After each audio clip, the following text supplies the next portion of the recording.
எல்லாருக்கும் வணக்கம். அதாவது இன்றைக்கி சண்டே ஸ்பெஷல்னாவே ஒரு ஸ்பெஷலான நாள் தான், லீவு நாள். அதே சமயம் பார்த்தா 1 வீக்காக ஒரு வாரமாக துணிகள் நல்லா சேர்த்து வச்சுருப்பீங்க, இன்றைக்கி துவைக்கணும்னு சொல்லி. தண்ணி இருக்கிற ஏரியாவும் சில ஏரியாவில் வந்து தண்ணி சிரமமாக இருக்குது. ரோட்டு பைப்பில் போய் தண்ணி எடுத்துகிட்டு வரையிலுக்கு சொல்கிறேன். அதாவது லேசான துணிகளை முதல்ல அலசி எடுத்துக்கோங்க. அதில் தண்ணி ஃபஸ்ட்டு அலசி எடுத்துட்டிங்கன்னா தண்ணி மிச்சமாகும். அதிகமாக நுரைய வந்து அதிகமாக போகாது. ஃபஸ்ட்டு லேசான துணிகளெல்லாம் எடுத்துட்டிங்கன்னா முதல் கெட்டியான துணிகளெலாம் வந்து தண்ணி இருக்கிறதுனால அதை துவைச்சி எடுத்துக்கலாம். இப்போ பார்த்திங்கன்னா லேசான துணிகள் வந்து கும்மி எடுத்துக்கோங்க. அதிகமாக துவைச்சி எடுத்திங்கன்னா கிழிஞ்சு போய் நெகுந்து போயிடும். கெட்டியான துணியை துவைச்சி கை எடுத்துக்கங்க.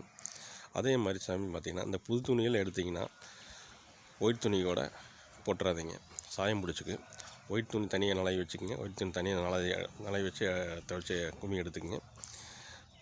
அது வந்து கலர் துணிக்கு வந்து ரொம்ப சாயம் போடுறது வந்து நல்லா சாயம் போகிறது நம்மளுக்கு எப்படி தெரியும்னா, ரொம்ப டார்க்காக இருக்குது. அந்த டார்க்காக இருக்கிறது வந்து எல்லாம் கண்டிப்பாக சாயம் போகும். அந்த சாயம் போகிறது தனியாக அதை அலசி எடுத்துக்கங்க. எல்லாம் ஒட்டுக்க போட்டு அலசி எடுத்துக்கிட்டிங்கன்னா கண்டிப்பாக சாயம் ஒன்றுக்கு பிடிச்சிக்கும். தேவையில்லாத வீட்டுக்குள்ளே பிரச்சனை வரும். அதை பார்த்துக்குங்க. கஷ்டப்பட்டு துணி வாங்குகிறோம், கஷ்டப்பட்டு தண்ணி எடுக்கிறோம்.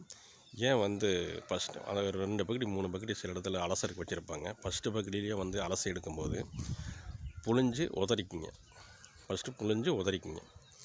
ரெண்டாவது பக்கெட்டில் அலசும்போது அதை புழிஞ்சு அதை புழியும் போது புதுசாக இன்னும் எக்ஸ்ட்ரா துணி இதை இன்னும் நலை வைக்கணும் துவைக்கணும் அப்படின்னா அதில் புழிஞ்சு விட்டுக்குங்க. அந்த தண்ணி வந்து அதில் இருக்குதா, உங்களுக்கு வந்து சோப் பவுடரும் போட வேண்டியதில்லை. அதில் அந்த தண்ணி புழிஞ்சு விட்டிங்கன்னா அதில் கொஞ்சம் தண்ணி மிக்ஸ் பண்ணி மறுபடியும் துவைச்சிக்கலாம். இது மாதிரி பல விஷயங்கள் இன்னும் இருக்குது. மீண்டும் அடுத்த ஆடியோ சந்திப்போம். நன்றி, வணக்கம்.